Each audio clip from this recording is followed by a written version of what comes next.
और बारिश से बेहाल नजर आ रहे हैं इस वक्त देश के कई राज्य। बात करें राजधानी नई दिल्ली में की तो यहां लगातार हो रही भारी बारिश की वजह से निचले इलाकों में बाढ़ जैसे हालात बने हुए हैं। यमुना नदी का जलस्तर गुरुवार से कुछ घटना शुरू हो गया, हालांकि ये अब भी खतरे के निशान से 2 मीटर से ज्यादा ऊपर है। आज दिल्ली के पुराने रेलवे पुल पर यमुना नदी का जलस्तर 207.33 मीटर पर है, जबकि गुरुवार को यमुना का जलस्तर 207.48 मीटर तक पहुंच गया था, जो इस साल का उच्चतम स्तर है। वहीं हथनी कुंड बैराज से 1,10,883 क्यूसेक पानी छोड़ा गया। वजीराबाद बैराज से 1,76,850 क्यूसेक और ओखला बैराज से 2,44,478 क्यूसेक पानी छोड़ा गया है। राज्य सरकार निचले इलाकों में रहने वाले लोगों को सुरक्षित स्थानों पर पहुंचाने और राहत सामग्री पहुंचाने में जुटी हुई है। वहीं मौसम विभाग के मुताबिक आज से दिल्ली में बारिश का दौर थम सकता है। दिल्ली में यमुना का जलस्तर खतरे के निशान से ऊपर चल रहा है और यमुना के किनारे बसे कई इलाकों से लोगों को सुरक्षित बाहर निकाला गया है। दिल्ली सरकार लगातार लोगों को रहने और राहत सामग्री पहुंचाने का कार्य कर रही है। क्या है वर्तमान स्थिति और दिल्ली सरकार ने किस तरह से किए हैं निचले इलाकों में रहने वाले लोगों के लिए इंतजाम, इसका जायजा लिया संवाददाता गिरीश निशाना ने। यमुना नदी खतरे के निशान से ऊपर बह रही है। हालांकि गुरुवार की अपेक्षा शुक्रवार को दिल्ली में यमुना का जल स्तर में मामूली गिरावट देखने को मिली, लेकिन खतरे के निशान से करीब 2 मीटर अभी भी यमुना नदी ऊपर बह रही है। हम दिल्ली के विजय घाट पर मौजूद हैं और यहाँ पर मल्ला गांव के निचले इलाकों में पानी भरा हुआ है और इन लोगों के लिए दिल्ली सरकार की तरफ से राहत शिविरों का इंतजाम किया गया है। हमारे साथ प्रधान मोतीलाल जी हैं। सर, किस तरह के इंतजाम किए गए हैं दिल्ली सरकार? इन्होंने टेंट लगाए हैं और टेंट भी लगाया और लैटरिन भी आ गई है और पानी का भी टैंकर आ गया है और खाने का भी इंतजाम चालू हो गया आज से। तो मच्छर ऐसे में हो सकते हैं, उसके लिए क्या कुछ इंतजाम किए गए हैं एमसीडी की तरफ से? मच्छर के लिए उन्होंने दवाई डाली है। मयूर विहार फेस 1 के अंदर भी राहत शिविर बनाए गए हैं। कुछ लोग हमारे साथ हैं, बात करते हैं। क्या सुविधाएं दी जा रही है सरकार की तरफ से? चावल, राजमा चावल, दाल चावल, कड़ी चावल, यही आ रहा है। रहने के लिए टेंट लगे हुए हैं, पीने के पानी तो आ रहा है। राजमा चावल, कड़ी चावल ये आ रहा है। यहाँ देख सकते हैं दिल्ली नगर निगम के जो कर्मचारी हैं लगातार इन राहत शिविरों में पहुँच रहे हैं और सफाई करने में जुटे हुए हैं। गीता कॉलोनी फ्लाईओवर पर भी दिल्ली सरकार द्वारा राहत शिविरों का व्यवस्था की गई है और यहाँ पर खास तौर पर सिविल डिफेंस वॉलंटियर्स को तैनात किया गया है। कुछ लोग हमारे साथ हैं, बात करते हैं। सुरेश मलिक जी, दिल्ली सरकार ने पूरा इंतजाम कर रखा है। हम पिछले 10 दिनों से जो हैं इस आपदा के अंदर हम जुटे हुए हैं, तो पूरा इंतजाम है। हम सेंट्रल डिस्ट्रिक्ट से हैं और ये सब के लिए जो टेंट लगे हुए हैं ये सब लोग नीचे की बस्ती में रहने वाले हैं, तो सबको ऊपर ले आए हैं ताकि इनको बाढ़ जो है तंग ना करे। और इनके लिए हमने शेल्टर बना के दिए हैं जिसके अंदर ये अपना रहना सहना कर सकते हैं और इनके लिए 2 समय का जो है खाना का प्रबंध कर रखा है हम लोगों ने और सुबह का नाश्ता। सिविल डिफेंस वॉलंटियर्स भी जगह जगह पूरी दिल्ली में इसी तरह से तैनात हैं। कैमरामैन मोंटी सिंह के साथ गिरीश निशाना, डीडी न्यूज, दिल्ली। रुक करते हैं पंजाब का। पंजाब में मौसम विभाग ने आज राज्य के 6 जिलों के लिए येलो अलर्ट जारी किया है। राज्य में भारी बारिश और बाढ़ से 3,84,000 से अधिक लोग प्रभावित हुए हैं। वहीं इस आपदा के चलते अब तक 43 लोगों की मौत हो चुकी है और 3 लोग लापता हैं। राज्य के 1902 गांव अभी भी बाढ़ से प्रभावित हैं, जबकि 20,972 लोगों को सुरक्षित स्थानों पर पहुंचाया जा चुका है। वहीं खेतों में पानी भरने से किसानों की फसलें डूब गई हैं और कई गांवों में हालात चिंताजनक बने हुए हैं। 1.5 लाख हेक्टेयर से अधिक फसलें बाढ़ के पानी में डूब चुकी हैं। फिरोजपुर में भारत पाकिस्तान सरहद बाढ़ के पानी में डूबी हुई है। फाजिलिका, फिरोजपुर समेत कई जिलों के गांव बाढ़ की चपेट में हैं। लुधियाना में कई जगह से धुस्सी बांध कमजोर हुआ है, जिससे आर्मी द्वारा मजबूत किया जा रहा है। कल केंद्रीय कृषि मंत्री शिवराज सिंह चौहान ने बाढ़ प्रभावित इलाकों का दौरा किया। साथ ही केंद्र की 2 टीम अब तक हुए नुकसान का आकलन करने के लिए तैनात की गई हैं।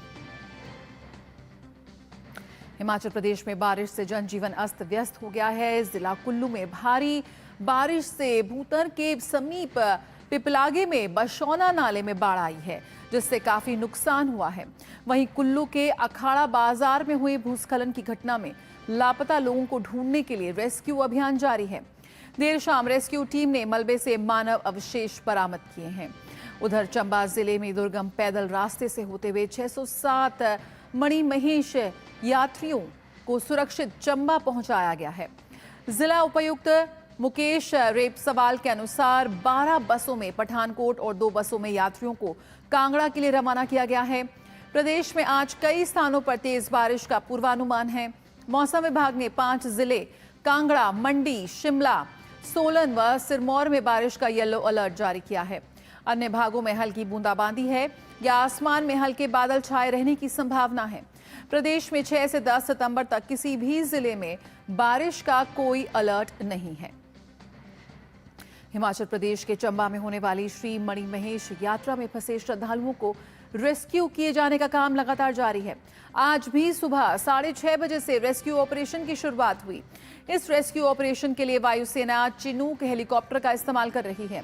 चिनूक हेलीकॉप्टर की पहली उड़ान में 50 श्रद्धालु भरमौर से चंबा सुरक्षित लाए गए। मौसम अनुकूल बना हुआ है और उम्मीद है कि आज सभी श्रद्धालुओं को सुरक्षित निकाल उनके गंतव्य तक भेजा जाएगा। तो इस वक्त हमारे संवाददाता ग्राउंड जीरो पर मौजूद हैं। दिल्ली में गिरीश निशान और वहीं जालंधर से गुरमीत हमारे साथ जुड़ रहे हैं। शिमला का भी रुख करेंगे, हेमलता वहां पर मौजूद हैं। सबसे पहले राजधानी दिल्ली की बात कर लेते हैं। गिरीश, यहां पर जलस्तर में थोड़ा नीचा जरूर गया है, लेकिन अभी भी यमुना लगातार उफान पर है। किस तरह की स्थिति इस वक्त ग्राउंड जीरो पर हम देख सकते हैं?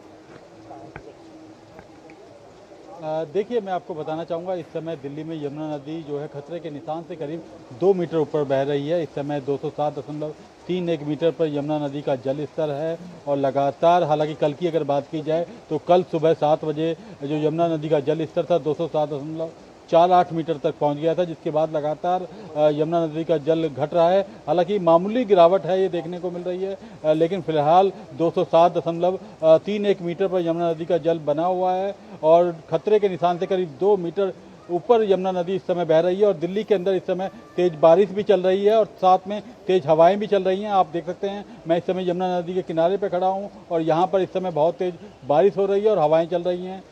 जी बिल्कुल, तो जगह जगह जल भराव की स्थिति भी हम देख रहे हैं। गिरीश, आपके पास वापस आएंगे, आप हमारे साथ बने रहिए। यहाँ पे रुक कर लेते हैं जालंधर का। गुरमीत इस वक्त हमारे साथ मौजूद हैं। गुरमीत, लगातार जितनी भयावह तस्वीरें पंजाब से आ रही हैं, इस वक्त क्या कुछ स्थिति है? कौन से ऐसे जिले हैं जो सबसे ज्यादा इस वक्त प्रभावित बताए जा रहे हैं पंजाब में? सबसे पहले अपने दर्शकों को हम बताना चाहेंगे कि अब इस समय बीबीएमबी की प्रेस कॉन्फ्रेंस चल रही है और बीबीएमबी भाखड़ा जो डैम है, पोंग डैम जो है, उसको मैनेज करती है और बहुत महत्वपूर्ण है बाढ़ के लेवल पर जब हम बात कर रहे हैं पंजाब में। तो बीबीएमबी द्वारा अभी अपनी इस प्रेस कॉन्फ्रेंस में जो इस समय भी चल रही है उसमें माना गया है कि पोंग डैम में ब्यास नदी में जो इस बार पानी आया है वो सबसे ज्यादा है, क्योंकि पंजाब 1988 में बाढ़ देख चुका है, मगर इस बार जो पानी का स्तर है वो ब्यास नदी में बहुत ज्यादा था। साल 1988, साल 2019, साल 2023 और इस बार साल 2025 में ब्यास नदी में पानी बढ़ा है और साल 2023 में जो पानी आया था वो सबसे ज्यादा था, मगर अब उससे भी 20% पानी ज्यादा ब्यास नदी में आया है, जिसके कारण जो है ये ज्यादा नुकसान हुआ हो सकता है। अब इसके साथ ही अगर ताजा हालातों की बात करें तो फिलहाल जो सबसे लेटेस्ट इनपुट हमारे पास आ रही है वो आ रही है लुधियाना से।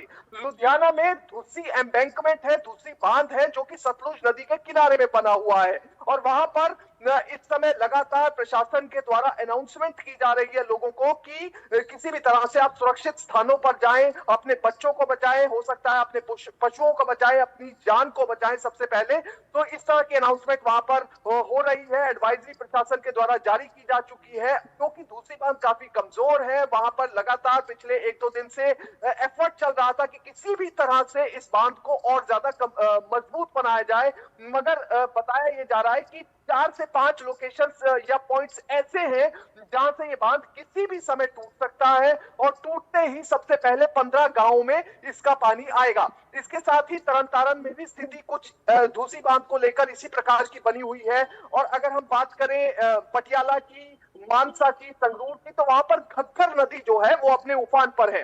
पटियाला में घग्गर नदी इस समय 1 फीट खतरे के निशान से ऊपर बह रही है। संगरूर में घग्गर नदी 2 फीट खतरे के निशान से ऊपर बह रही है और माना यह जा रहा है, अगर सिर्फ स्पेसिफिकली पटियाला की बात करें तो वहां पर पातना इलाका है और घनौर इलाका है, तो वहां पर कई गांवों में पानी ऑलरेडी पहुंच भी चुका है, जो बाढ़ का पानी है। इसलिए प्रशासन के द्वारा वहां भी लोगों को अलर्ट रहने के लिए कहा गया है और कहा गया है कि जितना ज्यादा हो सके या जितनी जल्दी से हो सके वो सुरक्षित स्थानों पर जाएं और हर समय अलर्ट रहें। जो घनौर से अंबाला को जोड़ती है सड़क, यानी कि पंजाब से हरियाणा को जो सड़क जोड़ती है, वहां पर बाढ़ का पानी पहुंचा है, इसलिए ट्रैफिक की आवाजाही वहां पर रोक दी गई है। इसके साथ एक और मैं अपडेट आपको देना चाहूंगा डेराबस्सी से, क्योंकि डेराबस्सी में मुबारकपुर कॉजवे है, उसे भी वाटर ओवरफ्लो की वजह से बंद कर दिया गया है। वहां पर तकरीबन 63 गांव हैं जिन्हें अलर्ट पर रहने के लिए कहा गया है, क्योंकि घग्गर और सतलुज नदी जो है वो इस समय उफान पर है और रावी और ब्यास नदी में जो पहले डेंजर मार्क के आसपास या उससे ऊपर बह रही थी, उसमें थोड़ी सी राहत है, मगर फिलहाल प्रशासन द्वारा पैनी नजर बनाई जा रही है और लोगों को भी अलर्ट रहने के लिए कहा गया है। बिल्कुल, तो यहाँ पर लगातार जो तमाम नदियां हैं पंजाब में वो उफान पर हैं। शिमला के हालात जान लेते हैं। हेमलता इस वक्त हमारे साथ जुड़ रही हैं। हेमलता, अगर हम बात करें तो लगातार भूस्खलन की वजह से जान और माल का नुकसान हो रहा है। इस वक्त क्या कुछ स्थिति है, किस तरह से प्रशासन की ओर से रेस्क्यू ऑपरेशन चलाया जा रहा है? बड़ी संख्या में जो यात्रा के गए यात्री हैं वो भी वहां फंसे हुए थे। बिल्कुल, हिमाचल प्रदेश की अगर हम बात करें तो इस भीषण आपदा में हिमाचल का अधिकतर जो हिस्सा है वो बहुत ज़्यादा प्रभावित हुआ है। जान माल का भी बहुत ज़्यादा नुकसान हुआ है। कुल्लू ज़िला की अगर हम बात करें तो कुल्लू ज़िला में भारी भूस्खलन हुआ है और एक और अपडेट वहां से निकल करके आ रहा है। इनर अखाड़ा बाजार में जो भूस्खलन हुआ था वहां पर 6 लोगों के दबे होने की आशंका जताई जा रही थी, जिनमें से एक व्यक्ति का शव बरामद कर लिया गया है और अभी 5 लोगों को ढूंढने के लिए वहां पर जो तलाशी अभियान है लगातार जारी है। लगातार वहां पर भूस्खलन हो रहा था, बीते कल से बारिश हो रही थी, तो ऐसे में जो रेस्क्यू ऑपरेशन है उसमें भी बाधा उत्पन्न हो रही थी। लेकिन पिछले अगर 12 से 15 घंटों की अगर हम बात करें तो हिमाचल प्रदेश में ज्यादा बारिश नहीं हुई है, जिस वजह से जो हिमाचल के अलग अलग जिलों में बचाव कार्य चल रहे हैं उनमें तेजी आने की उम्मीद है। चंबा की अगर हम बात करें, चंबा का जो भरमौर इलाका है वो भी बहुत ज्यादा प्रभावित हुआ है। जो तमाम मणिमहेश यात्रा पर निकले यात्री हैं उनको थोड़ा थोड़ा करके रेस्क्यू किया जा रहा है, लेकिन अभी भी 400 के करीब जो यात्री हैं वो भरमौर में फंसे हुए हैं। भारतीय वायुसेना का चीनूक हेलीकॉप्टर वहां पर पहुंचा है तमाम उन लोगों को रेस्क्यू करने के लिए और कई सारी फ्लाइट्स के साथ उनको रेस्क्यू किया जा रहा है। वहां से पठानकोट और पठानकोट के अलावा जो कांगड़ा है, कांगड़ा की तरफ भी उन्हें रवाना किया जा रहा है ताकि उनको उनके गंतव्य तक पहुंचाया जा सके। इसके अलावा मौसम विभाग ने थोड़ी सी राहत हिमाचल प्रदेश को देने की बात कही है बारिश से, क्योंकि आने वाले कुछ एक दिनों में मौसम ठीक रहेगा, सामान्य रहेगा, हल्की बूंदाबांदी के आसार हैं, लेकिन कोई भी अलर्ट किसी भी जिला के लिए जारी नहीं किया गया है। अगर प्रदेश के कुछ पहाड़ी जिलों की अगर हम बात करें, लाहौल स्पीति है, किन्नौर है, वहां पर भी हालात बहुत खराब हुए हैं।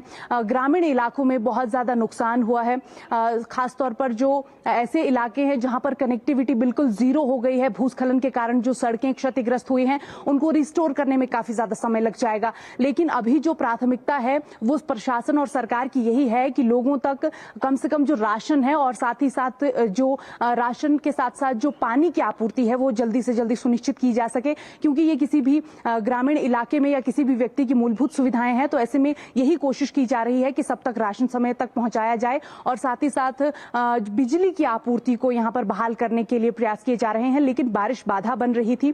अब उम्मीद ये है कि जैसे जैसे मौसम साफ हो रहा है वैसे वैसे तमाम जो प्रभावित इलाके हैं उनको जो है रिस्टोर किया जाएगा, प्रभावित इलाकों में मदद पहुंचाई जाएगी। लेकिन हिमाचल प्रदेश के नदी नालों की अगर हम बात करें तो वो एकदम उफान पर है। जिस तरह हमारे सहयोगी ने भी पौंग डैम का जिक्र किया कांगड़ा में, तो वहां से लगातार पानी छोड़ा जा रहा है, जिससे फतेहपुर इलाके के जो क्षेत्र हैं, मंड की अगर हम बात करें, इंदौरा की अगर हम बात करें, तो वहां पे कई सारी ऐसी पंचायतें हैं जो पौंग डैम से पानी छोड़े जाने के बाद जलमग्न हो गई है। ऐसे में उन लोगों को भी सुरक्षित स्थानों पर पहुंचाने में प्रशासन लगा हुआ है। इसके अलावा भाखड़ा बांध की अगर हम बात करें तो सबसे बड़ा बांध भाखड़ा बांध है, तो वहां के जो फ्लड गेट हैं वो भी करीब 10 फीट खोल दिए गए हैं, क्योंकि भाखड़ा बांध का जो पानी है वो खतरे के निशान से केवल 1-2 फीट अंतर से कम रह गया है और बहुत ज्यादा पानी भाखड़ा बांध में भी है। ऐसे में वहां के फ्लड गेट खोल दिए गए हैं ताकि बांध को कम से कम कोई नुकसान ना हो, क्योंकि अगर बांध को कोई नुकसान होता है तो हेमलता देख रहे हैं कि किस तरह से चीनी हेलीकॉप्टर के जरिए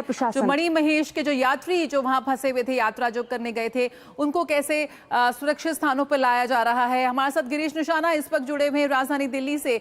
गिरीश, लगातार विभिन्न बैराजों के जरिए पानी छोड़ा जा रहा है, ऐसे में और पानी के जलस्तर के बढ़ने की इस वक्त आशंका बनी हुई है। किस तरह से कदम उठाए जा रहे हैं प्रशासन की ओर से, खासतौर पर जो निचले इलाकों में जो लोग रहते हैं उनके लिए? देखिए, हथनीकुंड बैराज से हरियाणा से लगातार कई लाख क्यूसेक पानी छोड़ा जा चुका है। सुबह भी 1,10,000 क्यूसेक पानी छोड़ा गया है, जो अगले 24 से 36 घंटे में दिल्ली पहुंचेगा। हालांकि जो निचले इलाकों में रह रहे हैं वहां उन्हें पहले ही खाली जगह करा ली गई हैं, चाहे वो मोनेस्ट्री मार्केट की बात की जाए, चाहे यमुना बाजार की बात की जाए, चाहे मयूर विहार के नज़दीक झुग्गी झोपड़ियाँ हैं जो यमुना के अंदर बसी हुई थी, उन सबको निचले इलाकों से खाली कराकर ऊपर कैंप के अंदर स्थानांतरित कर दिया गया है। दिल्ली सरकार ने तमाम इंतजाम किए हैं। उन लोगों के लिए सुबह का ब्रेकफास्ट, दोपहर का खाना और रात्र का भी भोजन की व्यवस्था की है। दवाई गोलियों की व्यवस्था की है ताकि किसी को भी किसी भी तरह की जो है मुश्किलों का सामना ना करना पड़े। इसके लिए खास तौर पर सिविल डिफेंस के जो वॉलंटियर्स हैं उनको तैनात किया गया है तमाम कैंप्स के बाहर, ताकि जो भी कोई भी लोग हैं यमुना की तरफ ना जाएं। और दिल्ली पुलिस के जवान जगह जगह तैनात किए गए हैं और इस तरह के काफी इंतजाम दिल्ली सरकार ने किए हैं। जो निचले इलाकों में रहने वाले लोग हैं उनको थोड़ी राहत मिल चुकी है अभी तक। जी, रुक करेंगे एक बार फिर गुरमीत का। गुरमीत, यहाँ पर जिस तरह की स्थिति बनी हुई है, बाढ़ में पूरी तरह से डूबता पंजाब नजर आ रहा है, कैसे लोगों को राहत और बचाव अभियान जो इस वक्त जारी है, और साथ ही क्या कुछ अनुमान यहाँ पर आईएमडी की ओर से या प्रशासन की ओर से जताया गया है कि थोड़ी राहत मिलेगी, बाढ़ का पानी थोड़ा उतरेगा?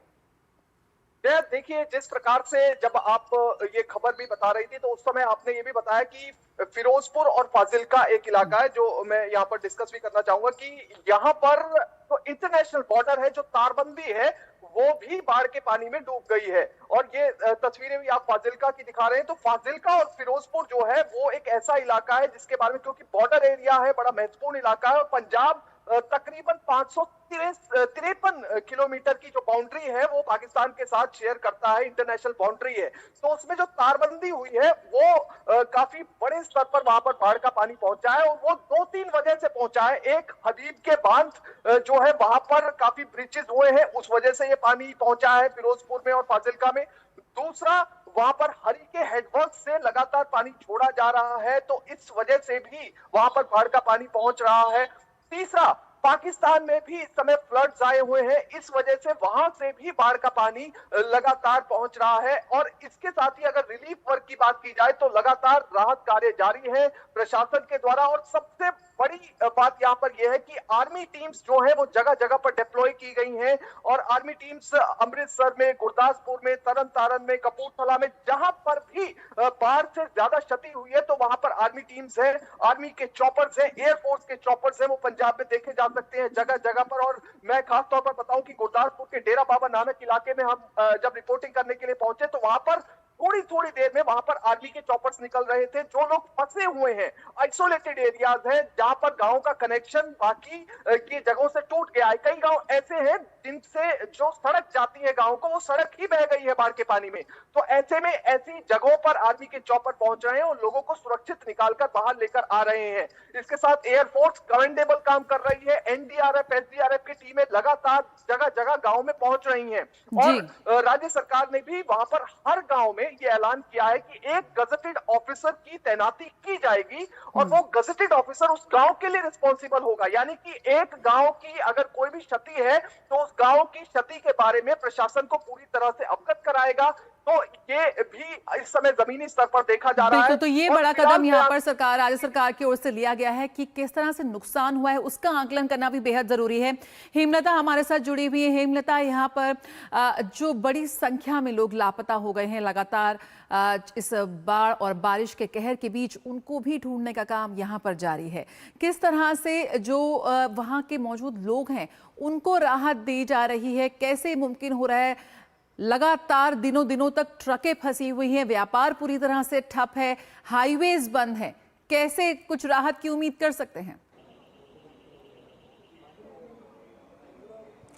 बिल्कुल, अभी तक अगर मानसून सीजन की हम बात करें तो 340 से ज्यादा लोगों ने इस मानसून सीजन में अपनी जान गंवाई है और जो लापता लोग हैं उनको ढूंढने के लिए भी लगातार प्रयास जारी है। लेकिन इस सारे मानसून सीजन में एक चीज हमने देखी कि हिमाचल प्रदेश के जो स्थानीय लोग थे, जहां पर भी आपदा आई है, स्थानीय लोगों ने बेहद महत्वपूर्ण अपना योगदान दिया है। चाहे वो कुल्लू की बात हो या चंबा की बात हो, भरमौर की बात हो, स्थानीय लोग बढ़ चढ़ करके आगे आए हैं। और ऐसे में जब स्थानीय लोग बाहर निकल करके प्रशासन और सरकार का सहयोग करते हैं तो वो प्रशासन और सरकार को भी एक तरह का बल मिलता है। व्यापार की आपने बात की, हिमाचल प्रदेश की आर्थिकी के दो मुख्य साधन हैं, हिमाचल प्रदेश का पर्यटन और दूसरा हिमाचल प्रदेश का सेब कारोबार, और दोनों ही इस आपदा में भयंकर तबाही के शिकार हुए हैं और बहुत ज्यादा प्रभावित हुए हैं। इस वक्त अगर हिमाचल प्रदेश के सेब कारोबार की हम बात करें तो हिमाचल प्रदेश में सेब कारोबार इस बार चरम पर था। करीब 3000 करोड़ से ज्यादा का जो सेब कारोबार है इस वक्त संकट में है। हिमाचल प्रदेश में 1100 से ज्यादा सड़कें बंद हैं।